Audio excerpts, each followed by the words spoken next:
Hola, muy buenas. Bienvenidos a la última clase del curso que se llama Pobreza Estructural y Planificación. De entrada, el tema llama a decir que la pobreza es estructural porque las personas y muchos hogares están al margen de la estructura económica y no tienen una fuente de ingresos sostenida y suficiente para mejorar sus condiciones de vida. Eso es la pobreza. En El Salvador se mide de forma monetaria por las líneas de pobreza y se clasifica en relativa y extrema con base en el valor de la canasta básica alimentaria. Cuando un hogar no la puede cubrir dos veces, es relativamente pobre y cuando no la cubre una vez, es extremadamente pobre.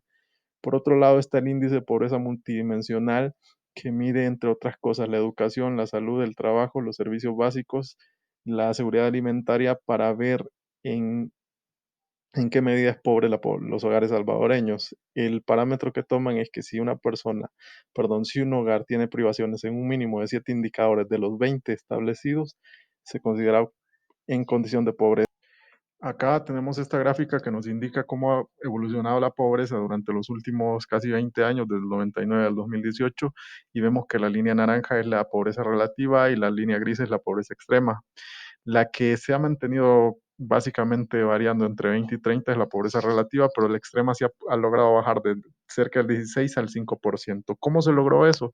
Pues las planificaciones que se implementaron y ejecutaron desde el Ejecutivo para bajar los niveles de pobreza fueron la Red Solidaria, iniciada con Tony Saca en el 2005, cuando se autorizaron las transferencias monetarias a familias de los municipios más pobres del país de cerca de $65, luego se subieron a 100 y a $30 en las comunidades solidarias y rurales de Mauricio Funes, y con el programa de apoyo al ingreso temporal y las pensiones básicas universales, y en el plan social se retoman de Sánchez Serén y se continúa con el sistema de protección social universal, ampliándolo también a las transferencias monetarias a los jóvenes. Entonces, las transferencias en dinero y en especie que se implementaron desde el gobierno de Tony Saca hasta el gobierno de Sánchez Serén presentan una línea bajo la cual las políticas públicas de reducir la pobreza se resumieron en dar incentivos económicos y no económicos a las familias con niveles de pobreza extremo. Esto con base en un mapa de la pobreza en El Salvador. Entonces, estos 15 años fueron un año donde lo social o lo que se denominó social era sinónimo de transferencias y las transferencias fueron la constante. Sin embargo, la pobreza tiene mucho que ver con el desempleo. Si vemos acá, el total de pobreza extrema y relativa se corresponde mucho con los niveles de población con problemas de empleo, es decir, población desocupada y subempleada, cerca del 30, entre el 35 y el 40%. Sin duda, ha ido bajando la última en los últimos años, pero si los problemas de empleo crecieran, esperaríamos que los problemas de pobreza también crecieran o que los hogares en condiciones de pobreza también crecieran.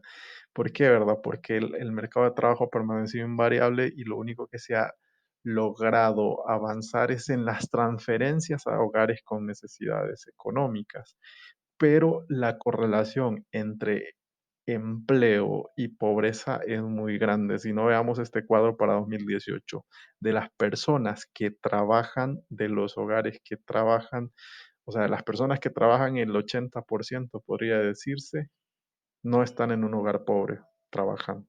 Ahora, de las personas que no trabajan, solo el 50% pues, está en un hogar considerado no pobre por línea de pobreza.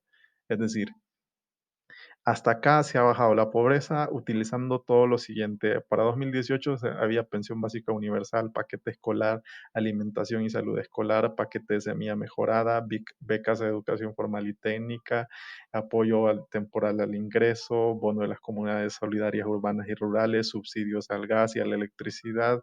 Y aquí podemos ver esto de los megatech, ¿verdad? Y de los municipios con alto nivel de pobreza que ni siquiera hacen examen para ingresar a la universidad pública, ingresan automáticamente. Entonces, podemos ver toda esta serie de transferencias y de ayudas o de garantías estatales, pero ninguna tiene que ver con el trabajo. Entonces, ¿qué es lo que pasa cuando la pobreza se bajó a puros incentivos? Entonces, la sostenibilidad financiera está en un vilo Y ahora, ¿verdad? Producto de esta crisis que es pandémica y que ya es económica y que también ya es financiera porque el Estado ya no encuentra quien le preste, pues esto corre peligro y corre peligro que volvamos a los niveles de pobreza anteriores, más los niveles de pobreza aumentados por los problemas de empleo que se van a volver más agudos. Entonces, el problema de sostener esto es que en momentos de crisis se pierde todo. Y bueno, aunado a eso, si analizamos el índice de pobreza multidimensional, que se supone que debería brindar una idea más real, más aterrizada de pobreza, encontramos que la pobreza multidimensional es muy similar a la pobreza por ingresos o pobreza monetaria. Entonces, básicamente hay que criticar cómo se define lo que es no pobreza, ¿verdad? Porque la privación de 7 componentes del índice de pobreza definen si alguien es pobre o no. Entonces, y la pobreza por ingresos resulta ser muy, muy similar. Entonces, el problema es que es una medida adicional que no nos brinda una idea real de los niveles de pobreza en El Salvador.